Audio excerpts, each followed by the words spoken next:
Welcome back to the ICEcast, everybody. Thank you for joining me, and I'm excited to finally have on Rocky Rowell. How you doing, buddy? I'm doing good, man. How are you doing? Good. I've been trying to get you on since WrestleMania. Yeah, it's been a couple times now. It just didn't work out. No. Yeah. That's the was it the dog that got sick? Yeah. Yeah, it's inconvenience all over the place, man. Not what you want to deal with. I would have rather been on there with you. I'm sure. I'm glad to get you on here though, because you're one of the only people I know that could probably match my knowledge and conversation about wrestling. So I think this is gonna be a lot of fun. I have a little thing set out that I texted you about earlier to list our top 5 all-time favorite wrestlers. That could be completely different to a, what would we say, like, I think I can make that a completely different list to a who I think are the top 2 or top 5 greatest. I think that's a completely different list. Oh, yeah. Yeah, I had a hard time really putting together a top 5 going by, like, different things with, like, promos and character. But, yeah, you could do a top 5 in many different ways if you're going by a certain, way you want to do something. But Right. Yeah. I think I narrowed it down now pretty good. Yeah, for me, I went with top 5 all-time favorite for me. Like, every time they were on, I had to watch them, Yeah, you couldn't turn the TV channel. You were watching them. Right. We'll get to that eventually, but let's just talk about the current stuff. Like, what do you think of this Thunderdome? Yeah, well, it's better than the Performance Center for sure, but they've definitely had some glitches already with, you saw Benoit on there and Kenny Omega, a freaking wrestler from a whole nother company was on there. Like, yeah, that one I'm still kind of debating. The way he said it was kind of like you almost could take it as a joke, as him just saying he was on there. It could have been like a still picture from a podcast that he does or something, but it'd be pretty interesting if he was on there. I mean, how many wrestlers from other companies watch WWE? So, sure. There's plenty of WWE wrestlers watching AEW. Oh yeah, and but AEW has been good too. So it's been real good. I was really nervous when they started that first couple shows. I was like, this is going to be just kind of spot fest and blood and all this other stuff. But man, that stuff with like Jericho and Orange Cassidy has been awesome. The Dark Order stuff is awesome. They got a great product. They do, and their tag team division is it's top notch compared to what anybody else is offering right now. So because nobody else cares about tag team. WWE never has cared about tag team. Mm-hmm. No, I don't know if it's more just Vince doesn't like tag teams. Well, NXT used to have a good tag team. Now it's just kind of meh. Well, NXT is, that's one thing I'd like to definitely talk about is I still feel like Hunter wants them to feel like more of an old school company still. He wants to run more. He does more storyline, more character. It's not as entertainment as the main roster is. So he tries to keep things a little bit more old school, which I do like that. I appreciate more of the old school stuff. Some of the new stuff they do now, it just doesn't entertain me. No. I find myself just looking at my phone and not really paying attention to what's going on. Right. Glance up, like, oh, what happened? Oh, okay. Nothing exciting, but new product. I'll still watch it just because I've been a wrestling fan for so long that I don't think I could stop watching it. I just don't think I appreciate it now compared to what it was even 10 years ago. Man, 10 years ago. So I think who was champion 10 years ago? Like it changes so fast. Probably Cena still. Cena, Orton, Batista. Batista might have still been up there. Man. Yeah, I think he was the champion going in 10 years ago at WrestleMania against John Cena. Yep, probably. Man. But yeah, they just don't make the characters. They're not superstars anymore. Everybody's basically the same. Even you win one, you lose one. Right. It's weird because he's actually probably one of my favorite to watch, but the default wrestler nowadays, at least in WWE's view, is the Adam Cole. Yeah. The basic trunks, the basic look, and the technical style. Now, Adam Cole's great. Every time he's on, I'll watch it. But he is that, to me, definition of a WWE wrestler. Yeah, it's kind of like what people say now that they're all basically just creator wrestlers from a WWE video game. They all have that same look to them. Nothing that you see about them makes them stand out and go, "Wow, that guy's a superstar." It's Even just like Alistair, they're kind of, it feels like they're dumbing him down almost. I don't like yeah. that. Well, and that's what happens when you go to the main roster. Yeah, big time. I'm afraid it's gonna happen to Keith Lee also. Well, you saw what they did to him already. They gave him new theme music and made him wear some weird-looking shorts that I've never seen him wear ever. So the theme music I heard more about. I guess it's an issue to do with CFO. The people that created all the NXT music, they're no longer like working with them. So anyone that gets called up is immediately going to get a new song. Mm-hmm. So that's, you got to understand. Payback's on tonight, so he might have a new thing. That when I said let's record, I was like, we're going to be recording during Payback. Yeah, well. From you, because I'm sure you have it on. I have it on. I kind of can hear it a little bit in the background, but nothing. It's not a pay-per-view that I'm super excited about. There's not much going on. No. I feel like AEW and NXT almost every week has felt like a big show, like some kind of big event that Raw and SmackDown can't live up to, because their stories are like, the best story I think they had going was that small thing they started doing with Bray and Alexa, and all of a sudden that's just done. Like, that was gold. Yeah, well, I'm hearing that Bray's going to be positioned as the top babyface going forward, which I just don't see how you can have a character with split personality and the Fiend and have him looked at by little kids as being a good guy. Right. No, that makes no sense. I'm happy they're doing what they're doing with Roman. I think that's a smart, especially teaming him with Heyman. But keep Braun as the face. I don't know. Yeah. You got to do Bray. You can't just leave side. They're just not consistent. It's always they don't know what they're going to do week per week. They switch it out. Next week they could be going the opposite direction again, just because they didn't think that was the way. It's just. They don't, back then when Attitude Era, Ruthless Aggression, they started a story, they built the story, and then they finished the story. There was no, I'm going to start it, and then, I'm not going to do this. The only way that ever happened is if somebody got injured. Yeah, now it's just like Vince sweeps it under, like, they'll forget that we were doing that. Mm-hmm. It's like, no, we don't, old man, sorry. It's, whenever the time comes and Hunter takes over, because I'm sure he's the one that's going to take over, it's going to change the entire landscape of business, because he's smarter than we thought he would be, I think, in that role. We've seen what he's done with NXT, and he's been brilliant, even if it's just hiring the right people to work for him. Yeah. He's got a vision of what he wants to do, and hopefully he does get to take over the main roster. Who knows? Vince could live to be 95 years old and still do things his way for the next 20 years, but oh man, yeah, I'm just really surprised that Shane never got the opportunity to do anything. I guess maybe it's his own choice that he doesn't want to run the company. He walked away early to do that overseas stuff, and I forgot what he was doing. It was like sports. What did he do? Yeah, I thought he was doing some stuff with MMA too. Yeah. Like, it wasn't UFC, but it was an MMA company, and then now that's why they've got him back on Raw doing this Underground, which I've actually been kind of impressed with that. Yeah, I enjoyed that the first week, and the past couple weeks been but like it has a good concept of it. Yeah, but they weren't going to do real fighting. No, but they're doing the camera cuts at a good time. It looks good enough. What do you think about Dominic? I was impressed for his first match.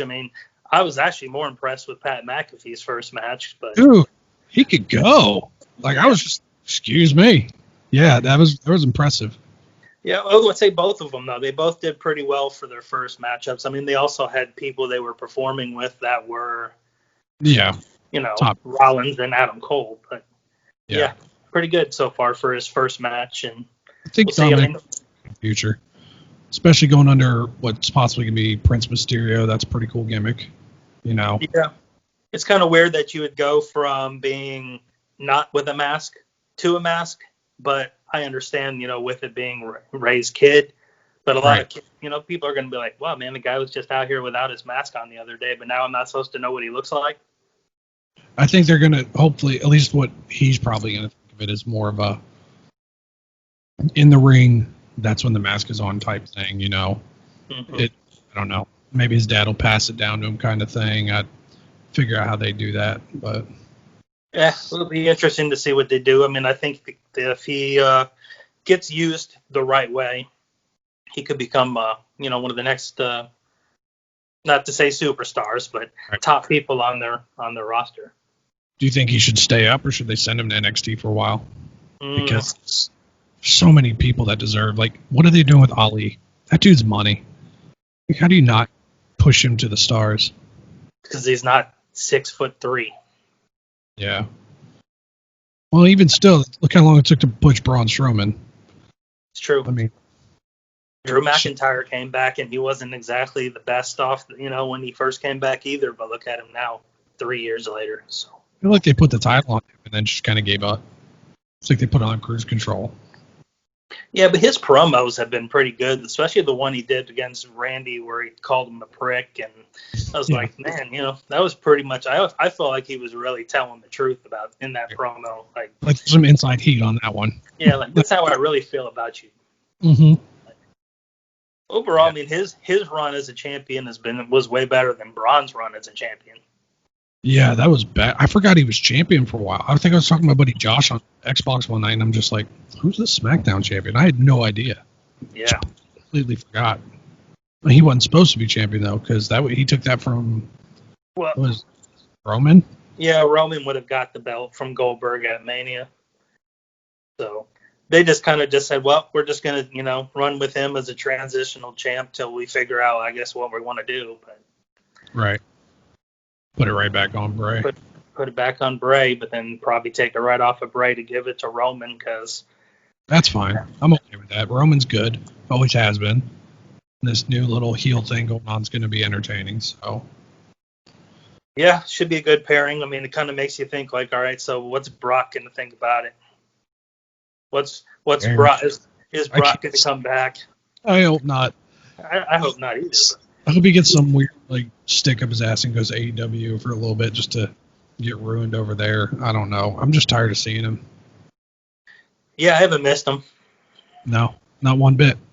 No. Not a little bit. Same with and I usually don't talk shit about her, but Charlotte, I haven't really missed her. I usually sing her praises more than other people do.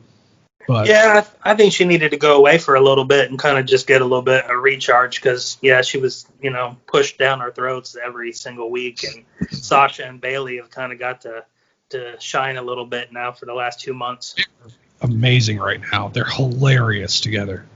And we always knew they were good together, especially as against each other. But teaming up has been real good. I do notice, though, and I wasn't sure if I would, but you can almost feel the hole that Becky has left. Like, her not being there is very noticeable. Yeah, it's definitely made Raw. That side with the women's division isn't as strong, I guess. I mean, Asuka's done her best, but you just... Right. I don't know. I don't find the whole ranting in the... it's just... It doesn't do anything for me. I mean, it's funny in a way, but it's not like, oh, man, I'm so excited to hear what Asuka's going to say, I would watch her in the ring all day long, but as soon as it's promo time, I'm like, I don't really care. Yeah, well, and listening to Shayna and Nia on their promos too, it's brutal. It's bad. That's 3 bad promos. I like Shayna, and I'm glad that she's starting to get more time.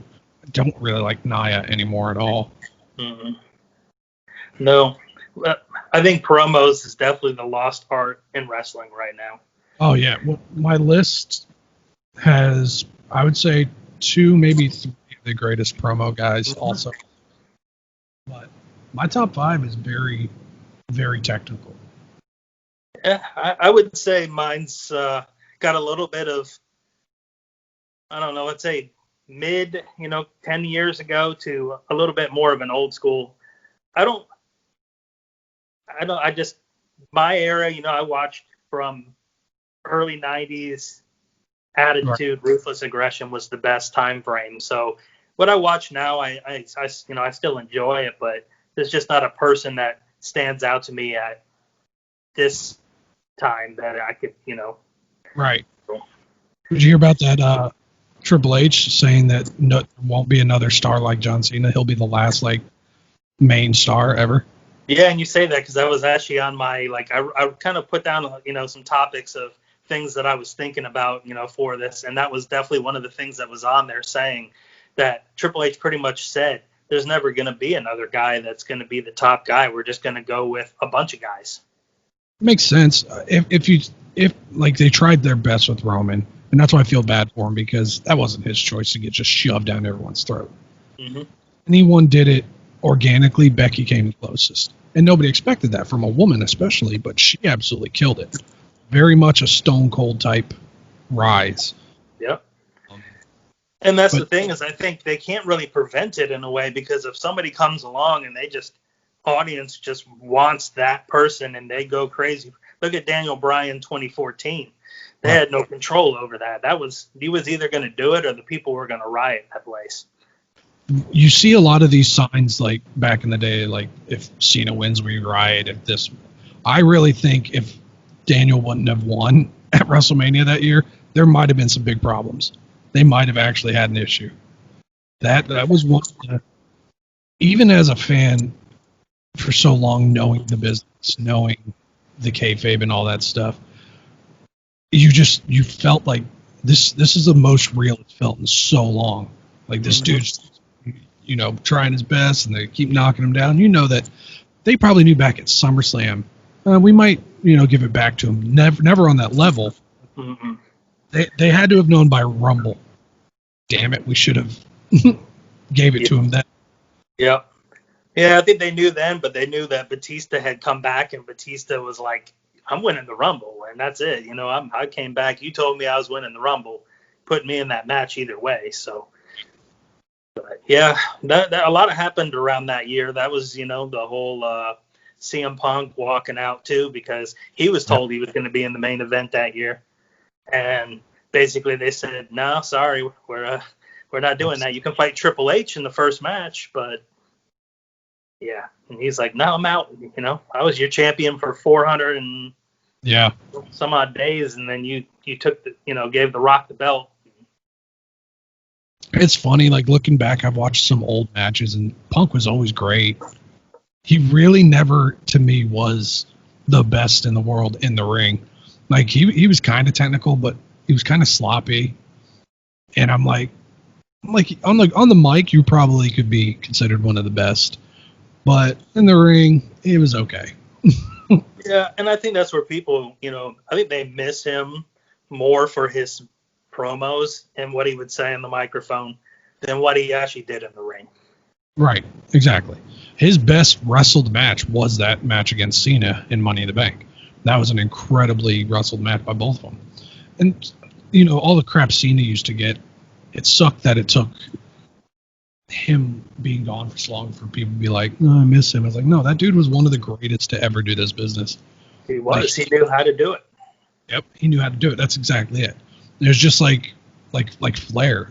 When they're in the ring, Cena knew, all right, I can hear that crowd going, we need to hold this for a little bit longer. Hold this move. Hold it. All right, now let's go. He knew what to do. And people that would argue that with me is like, well, Cena sucks. I'm like, okay, truly think of the last time you saw Cena in a match and it was just bad. And you can't really answer that. His matches are always good to a level. Yeah, for what he was doing, he definitely went to the crowd. Everything he did was based on what they kind of wanted him to do. I mean, there was some times where he definitely probably went over on some things that he shouldn't have done, especially like the whole Nexus angle. Yeah, never should have done that. But overall, Cena was probably, in the last 10 years, he was the top. I mean, if anything, he was Hogan, he was Austin. He just happened to hit it at the PG era, and that's where it went. And he could, I think he could have excelled during the Attitude Era. Cena could have done great. Oh, Dr. Thugonomics had. Right. That was Attitude Era kind of. I mean, it was past it, but he was still living. He was living that character that they did in those times. It's funny you mentioned like the top names of those times. You think of like you go from Hogan, and then after that it was probably a battle between Austin and Rock. I would say they both carried that time frame, and then basically right to Cena, pretty much. So from the 80s to now, there's really only been those four top guys. But then you take a look at the two people who have always hung around up there, being Undertaker and Triple H, who have both been at the top of the game, at the top of the business throughout the whole time, basically the whole time they've been there. Never really considered the guy for the company. I think it's kind of weird. Like, I wonder how they think about that. Yeah, and I think they were more known as like they were more of locker room leaders, I guess you would say. You know, you got your top guys, but then you got guys in the back that are the top guys. Where Undertaker, right, no matter what happened out there in the ring, he was the guy in the back that controlled that locker room, and you weren't messing with him. And you know, he had the most respect out of everybody, I would say, probably in the WWE. Oh yeah, for sure. It's just the characters, and the way he evolved. You know, he came back as something different every time. Even though he came back going back in time, like reliving this Undertaker, but still, like, he didn't stay stale or stagnant, and I think that helped keep his career as long as it did. American Badass was one of the best runs he had. Yeah, and I think he wanted to do that a little bit longer. He didn't want to give that up quite so early. That's more him. Yeah.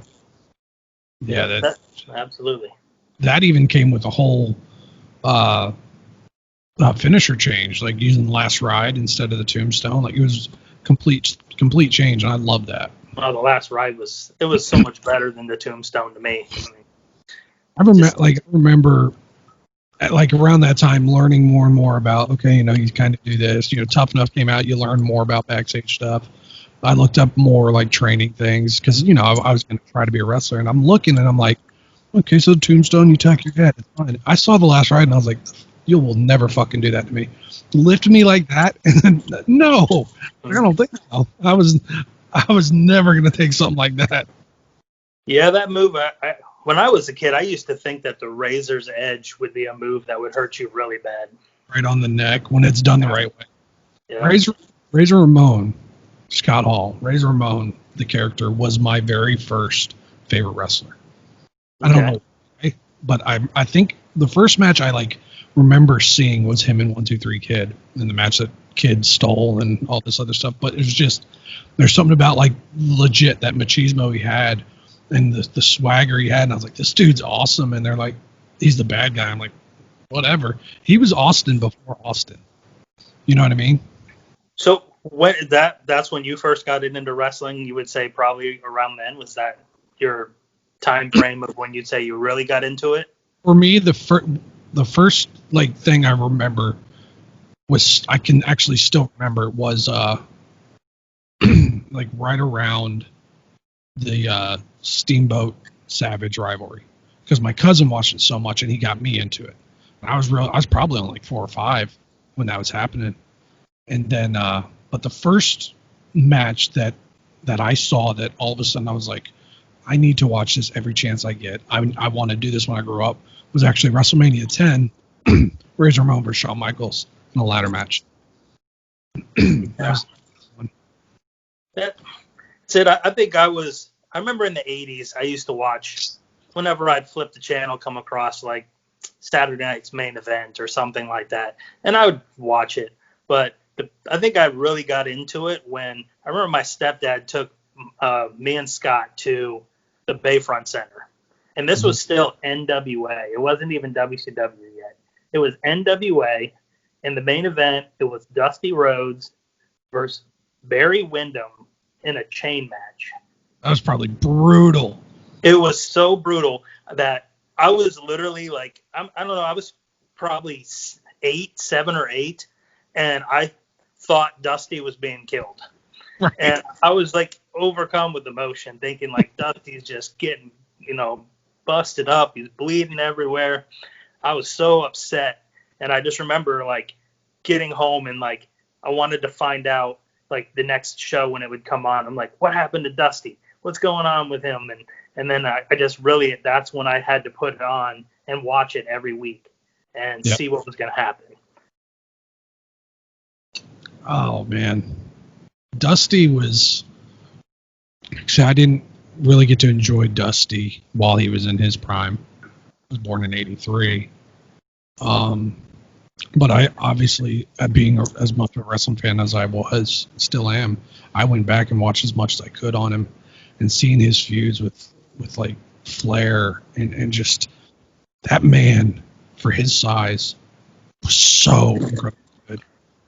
The fact Vince wanted to put polka dots on him pretty much just to ruin him, and he still said, "Screw it, I'm gonna be the best polka dotted wrestler you'll see." Yep. That whole family is so good, from Dusty to Dustin to Cody, and I'm very glad that Cody's doing what he's doing, because it makes it so much better. Because if he stayed in WWE, he would not be he wouldn't even be a household name. No, and he knew that. He knew that he needed to go off on his own, and he started something that people can have an alternative to the main. The main entertainment isn't sports entertainment. They do entertaining things on AEW, but it's all about the wrestling. It's all about the characters that are on the show, and they're trying to develop these guys like Darby Allin or Orange Cassidy that maybe, who knows, 3-4 years from now, they could be the top guys on the show, while you've got somebody like Jericho, who I'll get into him later on, but he helps elevate the show. He's so good at what he does, and maybe he's not 2000 Jericho anymore. He's not 2010 Jericho anymore, but overall, Jericho though, and that's still better. He knows how to reinvent himself to make himself stay relevant to the times. Exactly. Yeah. We'll be getting into him later for sure. Yeah. Let's go ahead and get into our list right now before we get going on more, because I still want to talk more about AEW and certain things. But top 5 all-time favorite wrestlers that we just can't, if they're on TV, we wanted to watch them, or we do watch them still. And we'll go one by one, 5 to 1, talk a little bit. So go ahead. You want to go first, or? I'll let you go. Guess first. Well, okay, so my number 5 is Eddie Guerrero.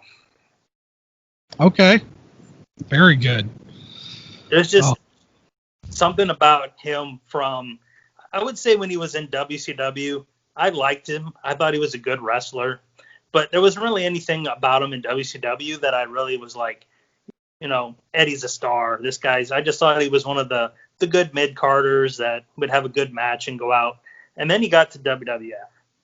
And then he started the whole Latino Heat thing with China, which I thought that was great. I mean, China played a really good part in it as well and made it very interesting.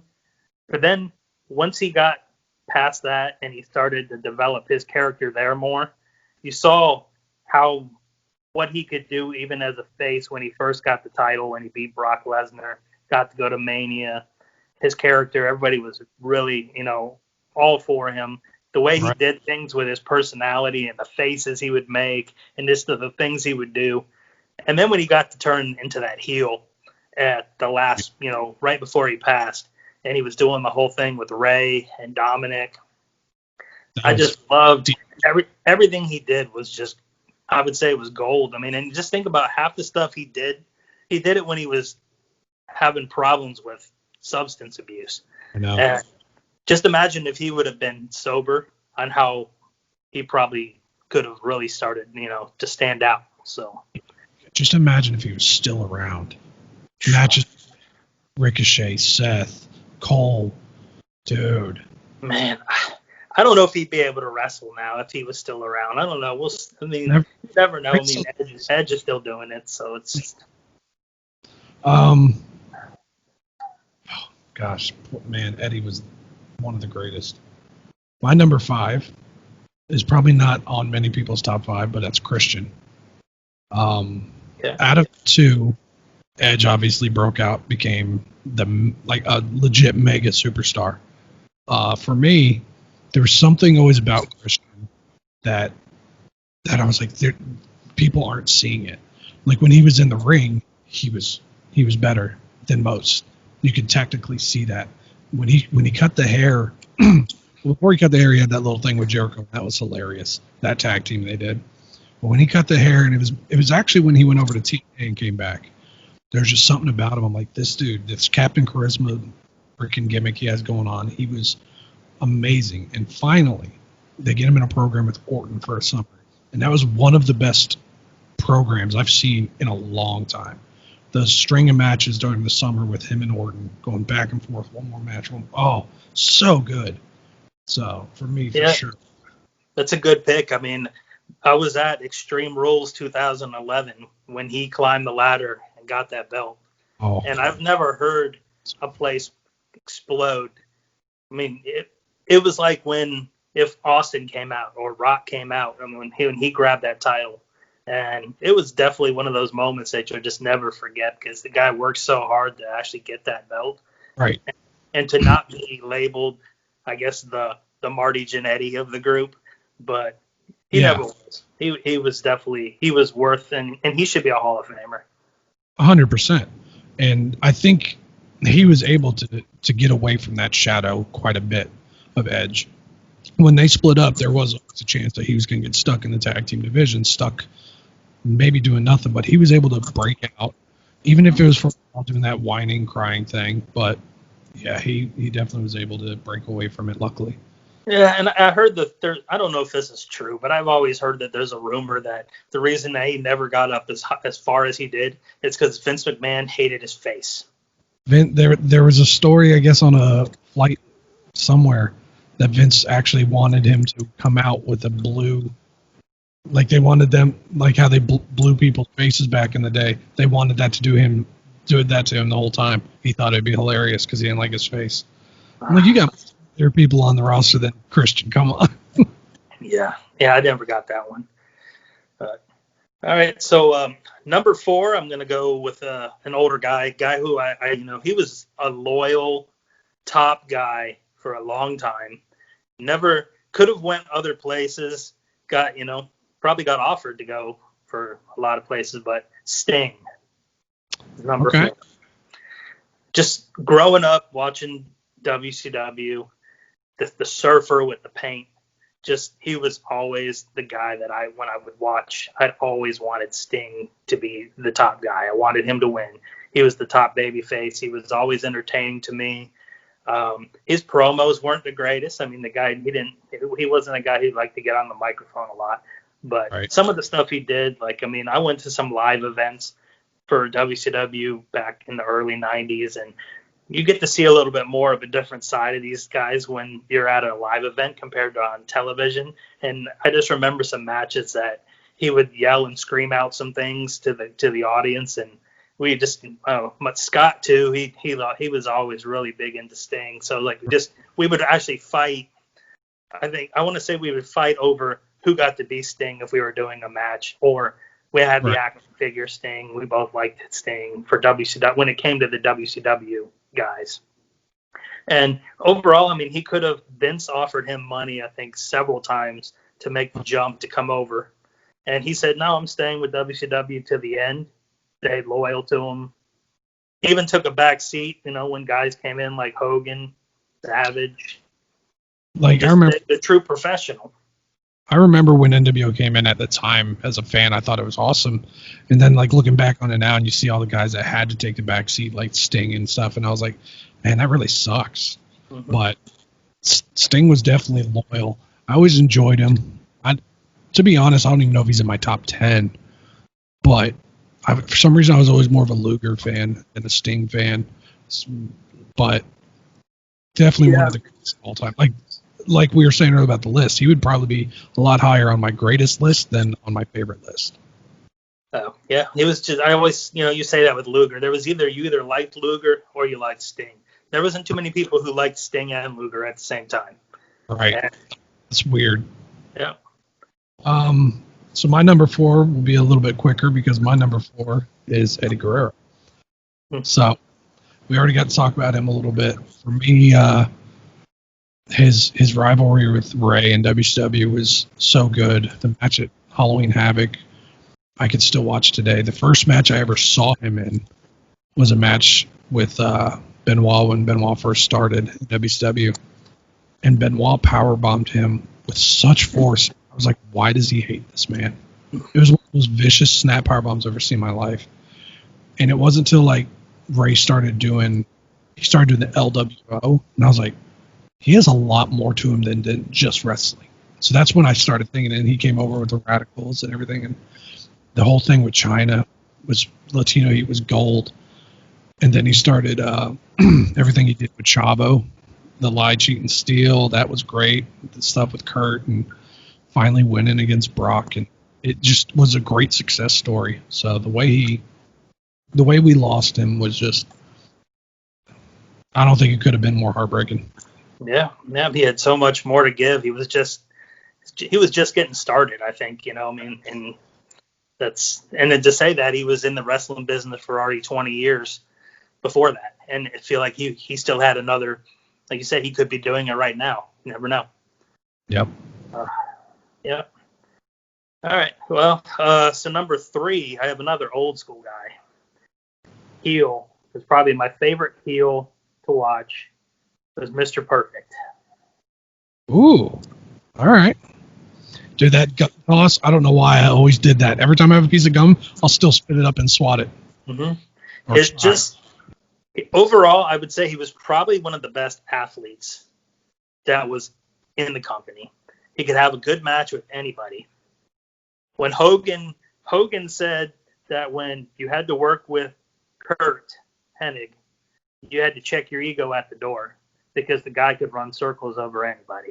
He said he was the guy that'd come in, have the best match of the night.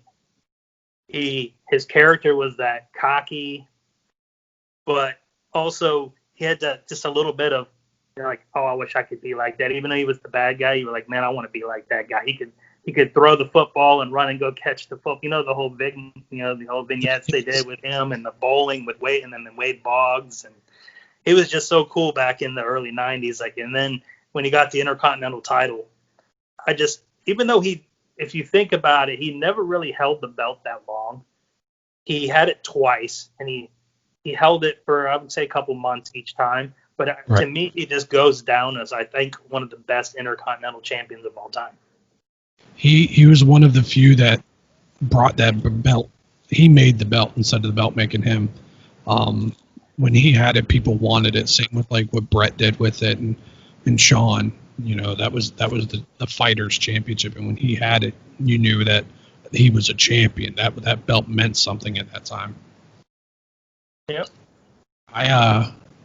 When I was still training with IPW down here, I was doing the music for them during their shows, and they had this big thing in Pinellas Park at the Expo Center, and they invited.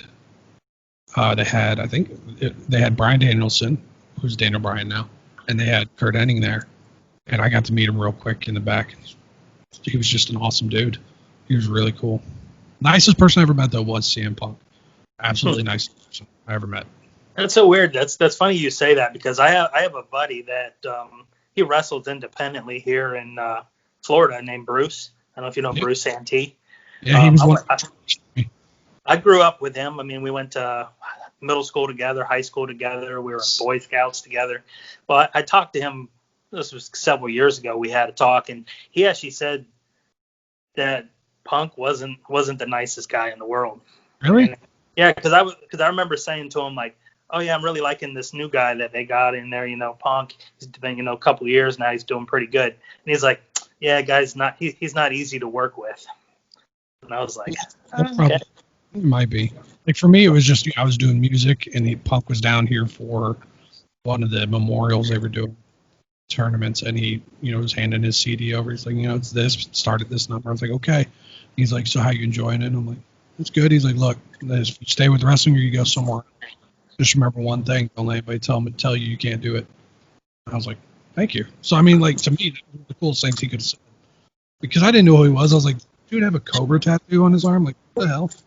Yeah. So, Yep. G.I. Joe and Pepsi. yep.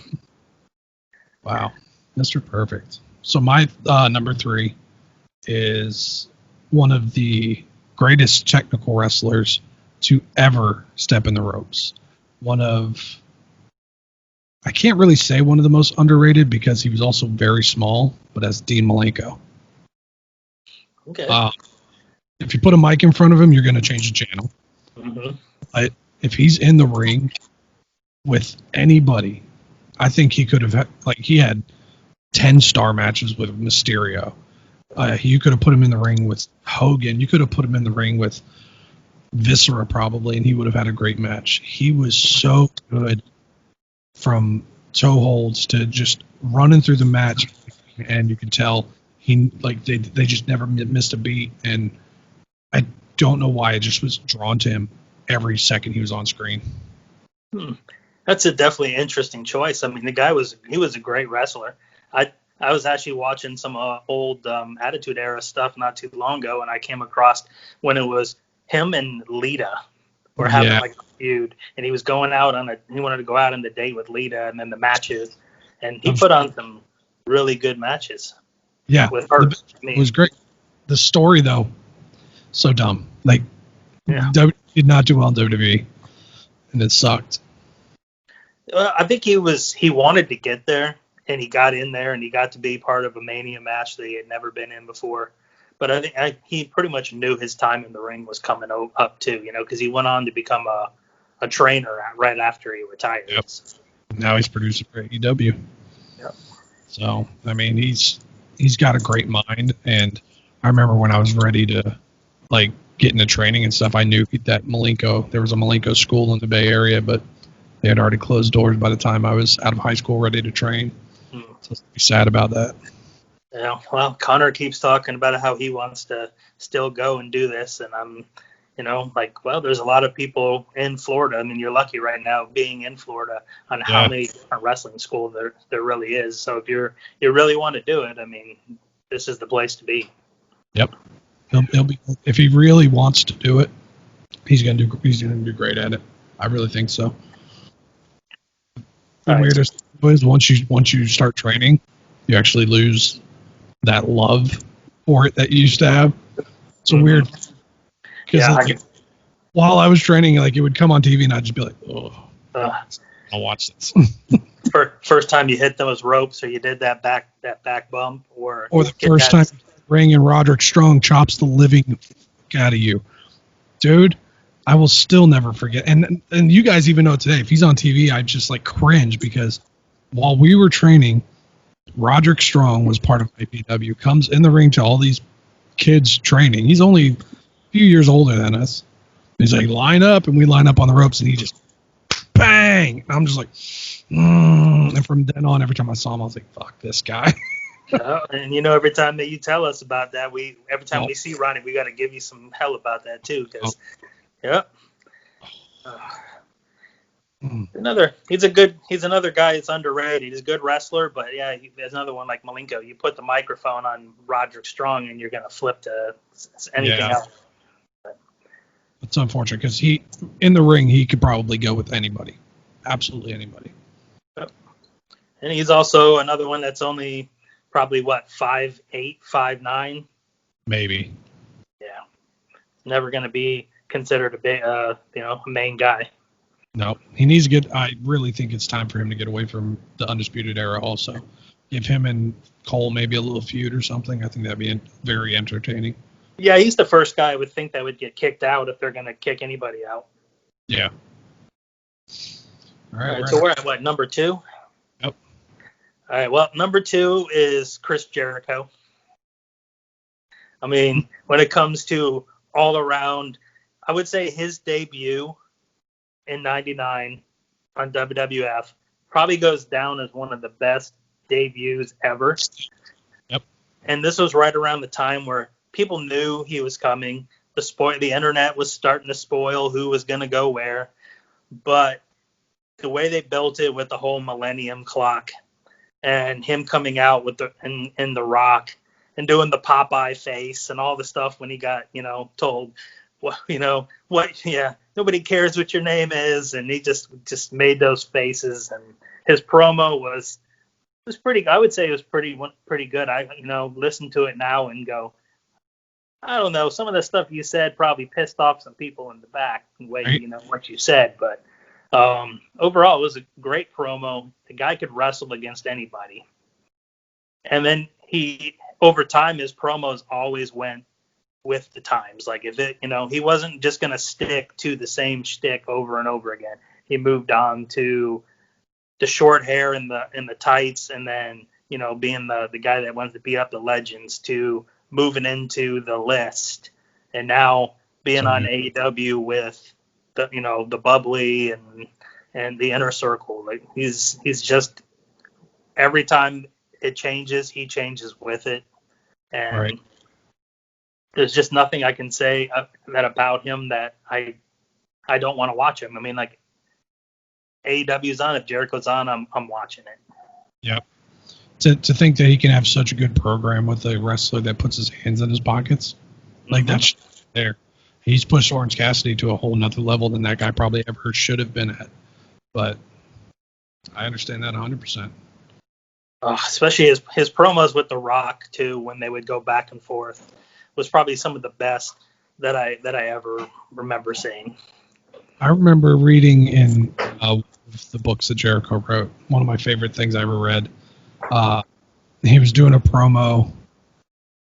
I don't remember where they were, but he got real into it, and he slammed the mic down afterwards, and it shattered, and he got to the back, and Vince just laid into him. He was like, "Won't you ever do something like that again? Won't you ever mistreat microphones and this, that, and the other?"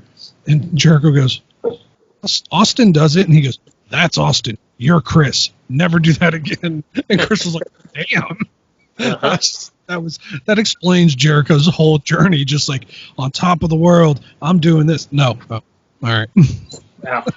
I gained a lot of respect from him too in the back. When you hear the stories about how he basically whooped up Goldberg, got in the face of Brock with the whole Randy Orton thing. He's not afraid to get in the faces. And he's gonna see boys. Yeah. Oh. So my number 2 is the oldest of probably the ones I have on here. It's one that was a little before my time, but I've watched more matches of his than I have probably anybody else aside from my number 1, and that's Arn Anderson. When I was watching, I was like 90% of the people. I was watching WCW more than WWE at the time. I would switch back and forth, but I was a WCW guy. And when it was the Horsemen, it was one of the later ones. It was Flair, Arn, McMichael, Benoit, and Malenko. And there's something about Arn. He was still kind of wrestling here and there. And I was like, this dude. It's like the spine buster is a basic move you see a lot, but the way he did it, I was like, he's gonna kill somebody. And then watching older stuff on him and his promos were probably the most real promos you would hear. You really thought he was going to hurt somebody. Yeah, he sold the spine buster when he would do that to the guys. I mean, he made it look like he was going to put you all the way through the mat with it. Mm-hmm. His promos were always real intense. He was a guy that you just knew you didn't want to mess with.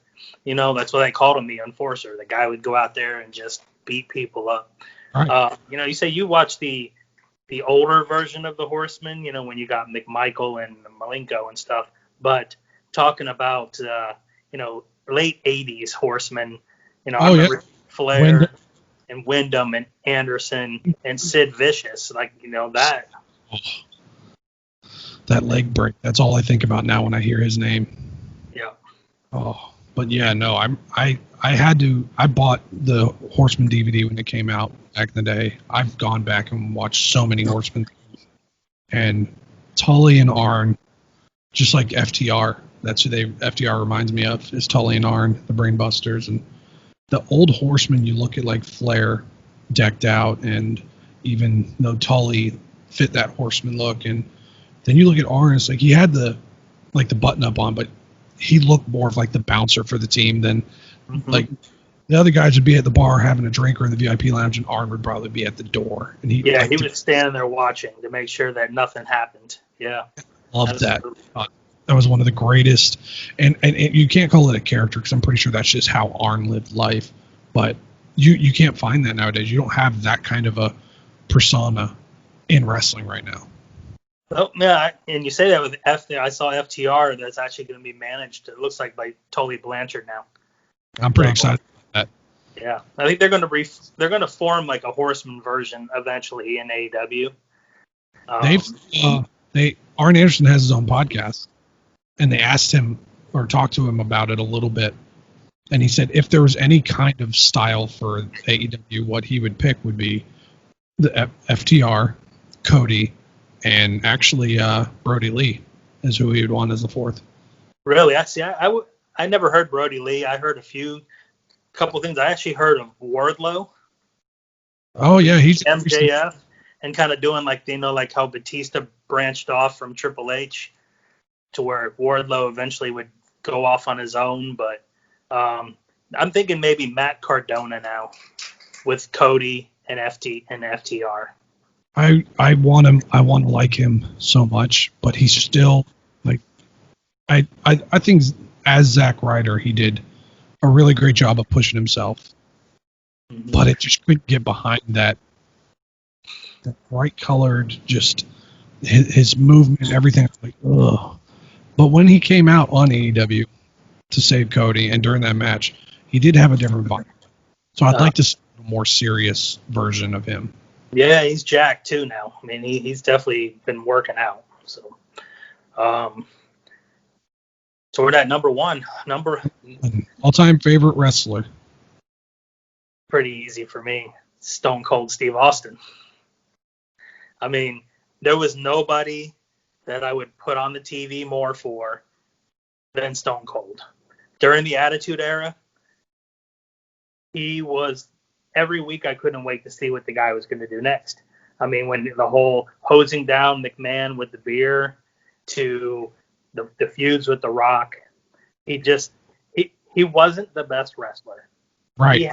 He was more of a wrestler. I mean, he was a really good wrestler, I would say, back when he was stunning Steve in WCW. Right. But then injuries really limited what he could do in the ring. But just from a character, from what he did with the Austin 316 promo to getting moved into that top guy, he sold more than Hogan ever did. Oh, yeah. He was the top guy. I mean, and you know what most people think of when you say wrestling, Hulk Hogan usually is the guy that comes to mind for most people right off the bat, even if they don't watch wrestling. But Stone Cold was, for 3.5, 4 years, was the guy that if I was doing anything Monday night was Stone Cold. I don't care if I would be flipping back and forth between WCW and WWF. And if Stone Cold was on, I don't care if every person in WCW was on. Hogan was in the ring. Sting was in the ring. Savage was in the ring. I don't care. I was watching what Stone Cold was going to do. Yep. Yeah, he, even today, if nothing's being said, no rumors are going, and that glass breaks, you're losing your shit. It's that simple. He had one of the greatest just personas. That whole blue collar, fight me or get out of my way, just attitudes. He had one of the greatest entrance songs ever, with the glass break into that guitar riff. He had one of the greatest finishers ever. It just, you felt like he could hit it out of nowhere, and it was just so, just like some finishers, like even the AA, it's a whole, setup and boom. For me, the stunner, much like super kick with Shawn and the RKO, it's hit. Oh, it's done. Yep. It's out of nowhere. Absolutely. Yep. He was one of the greatest of all time, if not the greatest of all time. And I think most people related with him because he was that blue collar. You got to tell the boss to go shove it. How many people want to go to work and be like, oh, listen here, Yeah. He got to do it, and we got to all just live it, just watch him do it, and just, yeah, he was he was one of the best ever. So good. Well, to end it, my number one is Chris Jericho. And most of the people that know me know that. I was a fan of his all the way back in WCW when he was the most annoying babyface, jumping into the crowd on his way out, and just he couldn't. And I even recognized that. It's like he couldn't get over. And as soon as he did that list, the armbar list, one of the funniest things I'd ever seen in my life, when he that feud with Dean Malenko and armbar, and then they go to commercial and he comes back and armbar, and I'm like, this guy's amazing. And then you see that the lion tamer. I don't know how many friends and family members I put in the damn lion tamer. Mm-hmm. Like all the way, like, don't wrestle at home, whatever. I'm putting somebody in that thing. And then he comes over with the Y2J gimmick, and just your first time on TV, you're in a promo against one of the best promo guys to ever do it, The Rock, and you hold your own. Then, like you said earlier, he went from that, and then he did the short hair gimmick. He had the suit and tie for a while, and then the list, and now he's doing the Judas gimmick, and he's just so good every time. And it's a shame to think, because of how the people are, he'll probably never be in the WWE Hall of Fame. I don't know, man. He will, but it's going to be a long time. It might have to be till after Vince dies. I think this AEW thing is making him extremely petty. Yeah, I mean, some of the stuff he's come across with lately and said, about the whole Wednesday Night Wars, I feel like, in as much as I always usually on Jericho's side, I feel like some of the stuff he's been saying lately has been kind of like, I don't know, like he has a grudge. There's something there that we don't know about. I almost feel like Jericho, because I've like some of the things he says about like ratings and how people read him wrong and all this other stuff. I almost feel like Jericho knows, if I bring this up instead, they're going to hate me. I'm going to do that. Because Jericho was the kind of guy that if he was the heel on TV and he saw you in the streets of the hotel, he's not signing your stuff. And like they wanted to make like T-shirts of him when he was at his best as a heel with short hair, and he said no. It's like they can't wear my stuff if I'm a heel. That shouldn't be a thing. So he refused to have merchandise made, and I was like, that's just, this dude was on another level when he was thinking of how to get to the fans. Mm-hmm. And like we said, now doing this thing with Orange Cassidy, is he's looking at this whole run with AEW as a way to better the future of wrestling. Exactly what he wants to do is he wants there to be something else out there. I mean, like you said, the WWE is always going to be the top. It just is what it is, because they've been around for 30 years as WWF, 40 years. Before that, it's always been a company that was, once Vince Jr. took over, he took care of all the territories. But if you have an alternative and you can build this show up and at least be a competition, that's all he wants. He wants guys in the business to have somewhere else to go if they can't work for the E. Right. And they've done a great job. Tony Khan has done an amazing job listening to people like Cody and Jericho and the Bucks and Kenny. I think it's very smart to get them to do the right thing. And there was a part of me when that all started that thought, okay, you've got these wrestlers who are still pretty much in their prime, running their own business. How quick are they going to be champions? Now, granted, Cody was the first champion, wasn't he? I remember. But then he goes, Jericho was, I'm sorry. Jericho was, yeah.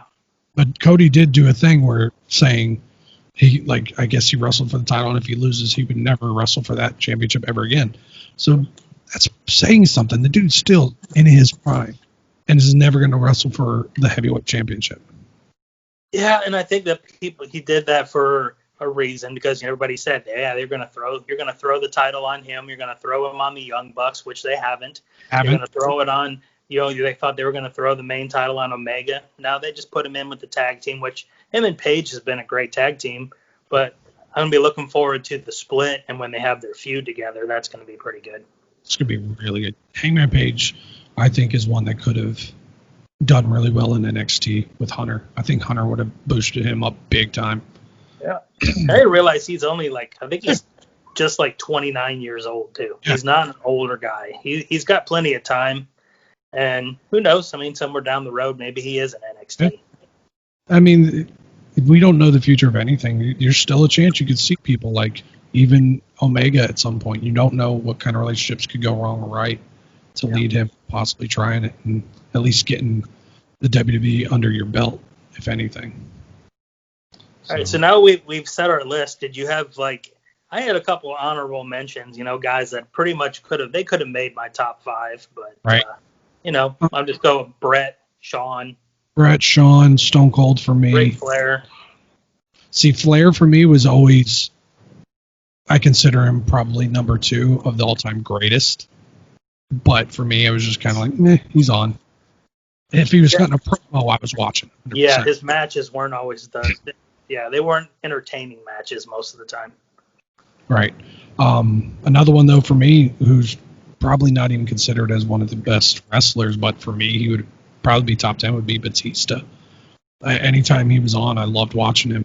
He was very entertaining from his intros to, his promos, and just very good. And Hunter as well. Yeah, Hunter was probably, him and Rob Van Dam were in probably my last little bits of the 9th, 10. See, I liked Rob Van Dam just in the fact that he was so laid back and just his heart, he was in ECW, but his hardcore wrestling didn't have to be that super hardcore. I wasn't going to make you jump on thumbtacks. His hardcore was just that chair and just his high flying moves of what he could do, the damage and stuff. So I always enjoyed him in that aspect, to where I didn't have to watch the Sandman or Raven kill each other, Yeah. Taz is another one that's probably my top 10. Not on a lot of people's list, but for me, his promos were up there with Arn Anderson, just the aggression and how real it felt. And he was one of the best suplexers in the game. And I just feel like his size gave him a shit run, He had the same ability as Kurt with, I think, better promos. So it's all that helped. It looked like he had promise when he first came into the WWE, and when he did the match against Kurt at the Royal Rumble. It's a great debut. It just wasn't a guy Vince was really all, after. So exactly. But Renee Young is done with WWE. Do you think she's going to go over to AEW? I think she will eventually. I know she can't for a while because I hear that she has pretty lengthy no-compete clause. Really? I thought her contract says she didn't have a clause. I guess there's supposed to be some kind of real no-compete clause where she can't go to other wrestling companies. Okay. But she can do sports. I think she's going to end up being an anchor for, I don't know, maybe somewhere she lives in Las Vegas. So maybe she's going to be on TV and on the Vegas news or something for a while.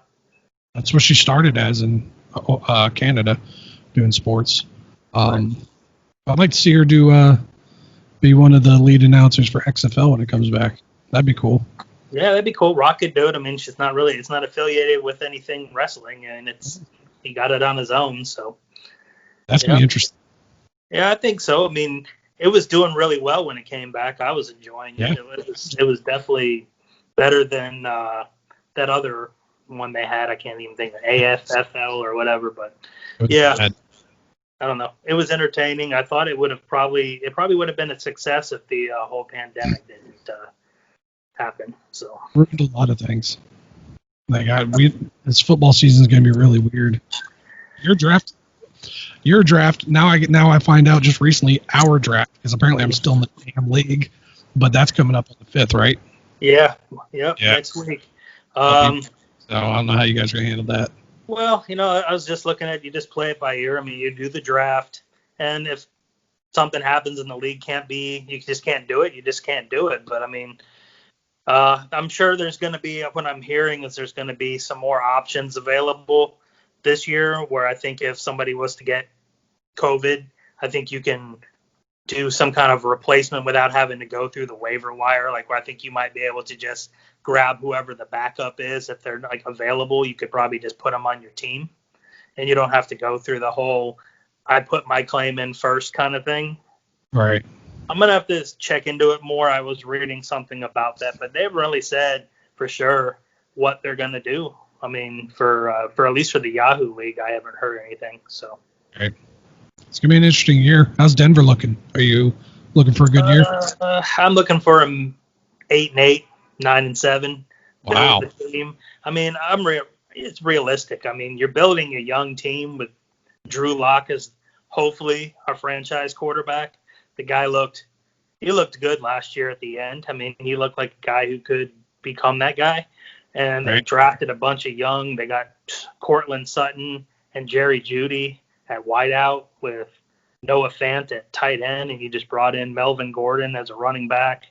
Yeah. So I think the offense has a little bit of growing to do, but the defense still should be solid.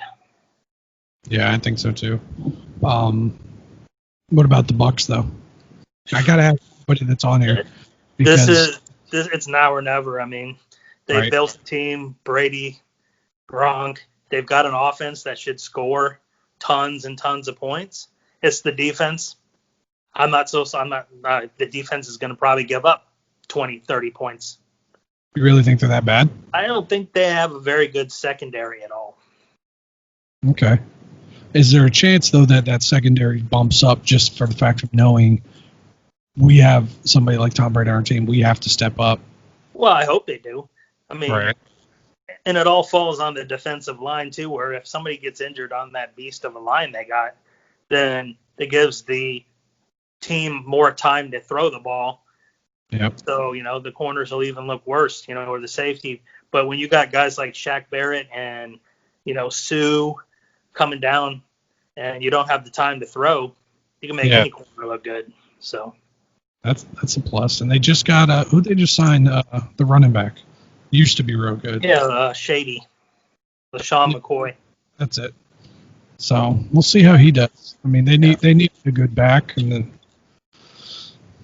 he's one of those guys that'll come in and just kind of spell the young guy, like was it Ronald Jones or they picked up another guy in the draft somewhere in like the third round. They think is going to be a good running back. I can't think of what his name is, but he is supposed to be probably the top guy, and then they'll bring in Shady to run because he can't be he's not an every down back. No, not anymore. No. But overall, I mean, I hope when the football season goes through, I mean, look at the NHL is doing well. I mean, I think they're doing the best out of all the leagues right now. Yeah, the NBA's done. They've done well. I mean, there's some guys trying to get out of the bubble, of course, but NBA's different. I've never been a basketball fan, really. I mean, not a major fan. Unfortunately, MLB's doing fine because nobody really cares about watching a baseball game as much anymore. It feels the same if you watch it on TV, if there's no fans there as opposed to if there are fans there. But the White Sox are doing really good, so I'm enjoying it. Yeah, Cubs are doing okay, too. I mean, there's only 60 games, so we'll see what happens. There's halfway through the season already, and I think once they get to the playoffs, I'll be a little bit more interested in watching. But right now, I haven't watched a full baseball game, and probably haven't watched a full baseball game in 2-3 years. Wow. That's a long time. I haven't been to one in a while, but I watch them whenever I can. I just thought about this also because I talked about the same thing with your brother. But your favorite football team's Denver. Baseball team's Cubs, right? Cubs, yeah. Do you have a favorite hockey team at all? It's definitely the Lightning. Lightning, okay. Yep, and then obscure for everything, Sacramento Kings for basketball, if I watch a basketball team. Really? Yeah. So just brother and I, we all have teams that are just spread all around the country. How did you become a fan of those teams? All right, well, Denver, because my uncle, when I was a kid, he lived out in Boulder and Golden, Colorado, and he always talked about Elway.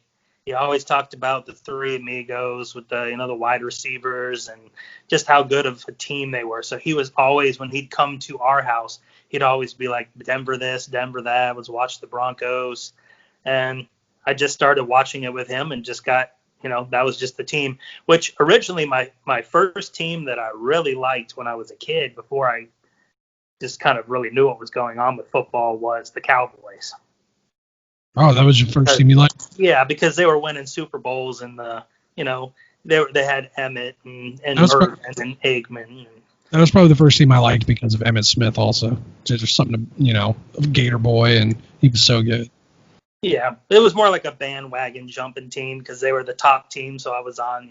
But then when I really started to appreciate football and know more about it, and that's when I realized that I really, I was a Denver fan, and I've been a Denver fan ever since. It's just, there's no other team that I have any interest in really watching beside the Broncos. That's how much it is. I mean, I appreciate football. I like watching good games, but Denver is like the only team that really just holds my interest into a football game.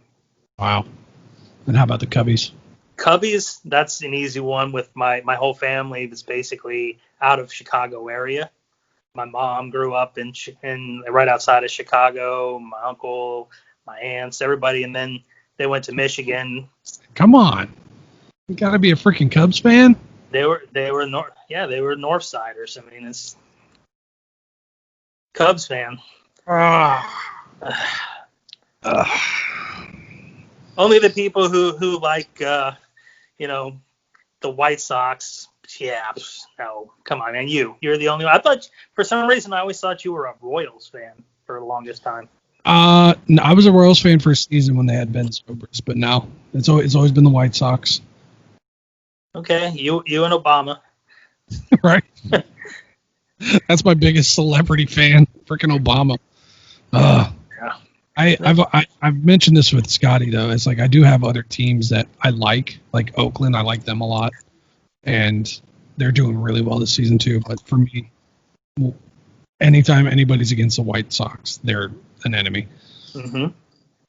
Yeah, well, I like watching teams like you say, like the A's. I like watching low market teams that do well, like the Rays and the A's, and and I hope that I always like watching a team like the Pirates for some reason, just because they're not expected to win. But if a team like the Pirates was to go all the way, I would probably enjoy it, just because it's a team that their payroll was probably 20 million, 25, 30 million, and then here's the Yankees that are spending 200 million. So yeah, the Yankees are barely holding on to a place in the playoffs this year. They're struggling. Yeah, the Rays are on fire in that division right now. And we won't get into the Red Sox because Scott, he just. That's if Scott even watches this far into the podcast. We talk too much about wrestling. He's probably already tuned out by now. Yeah, I was going to say, this is probably going to be one of those podcasts where they're just like, 5 minutes in, I've heard enough. Right. I'll put a little tag saying what time we get off of wrestling talks so people jump off. But no, your brother's killing it with that YouTube channel right now. I'm proud of him and what he's doing. So he needs to share some of that wealth of all those subscribers. Yeah, he's doing really good. He does some pretty entertaining stuff on there. There's a lot of things that I didn't even know that he did. I mean, like I never knew that he was as handy as he is, like doing things. Like, and he never, like, growing up and being around him, like, we never did any of that stuff. I mean, I can't go and do stuff on cars. I barely can do stuff here at the house if I need to do something. So, yeah, it's just to see what he's doing now. It's pretty impressive. Yeah, it's super entertaining. He's always had that charisma about him. Oh yeah. He loved the limelight. He likes being center of attention. So put a camera in front of him and YouTube. That's perfect for him. Yeah, that's definitely his thing. I mean, the guy, he could talk to anybody at any time. And yeah. Well, and I'm glad he's doing well out there in Boise. Everything's going good for him out there. So. Yeah, it looks like everything's. I mean, you look at some of the pictures they take; it's gorgeous out there. He's loving it. So, hopefully, he gets better ideas though, because how to reheat pizza is kind of a stretch for a video, but it's still going to get. I didn't see how many people viewed it, but I don't know yet. I'm actually going to look it up because it probably still got more views than any of my freaking podcasts. But and beer and beer reviews, a lot of people are going to watch that. So, well, the whole the one where what was it, Natty Light, that ended up being that made me. I laughed so hard. Okay, so the pizza one's sitting at 35 views. Haha. See that? Yeah. Pizza one's not going to be a top view, but yeah, the beer one surprised me for sure. 1,000. Yeah, that Natty Light being the best. That was hilarious. Spoiler. Yeah. But yeah, that was amazing. He still missed a couple of the old school. Like I don't think he had Bush on there. Like you could have put that in there. Yeah. That was the go-to when we were younger because that was what was in my stepdad's fridge. Yep. Yeah. For the first beer I ever tasted was in my grandpa's fridge. It was Old Milwaukee, and it was brutal. Yeah. It was not good. Yeah, I'd probably say Bush was the first one I got a hold of, but definitely been some ones that when you're first starting to drink, you're getting a hold of, like, was it Red Dog or something like that. Yep. Man. Luckily, my cousin owned his own bar, so like I kind of, the Budweiser and Coors and all that was already established to me, so I knew where to go. It's like people are like, I'm getting Zima, and I'm like, why? It's like Scott drinking Smirnoff Ice. I'll never forget that because that's where he's like everybody else would go to the bar and get a drink, and he's drinking Smirnoff, and it's like, come on, buddy, come on. And now he's out there drinking these posh, fancy beers, and I'm like, you bougie fuck. Oh yeah. And the guy said he would never. Beer is so gross. I'll never drink it. Yeah. Look now. Oh, this is great. What are we at? We're about an hour and 20. That's a good episode, man. I appreciate you coming on here, dude. Oh man, I'm glad to be on finally.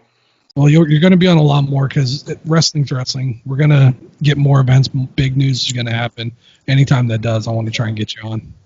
Cool, man. Well, thanks for having me on. Yeah, man. I appreciate it. I'll talk to you later. Yeah. See ya.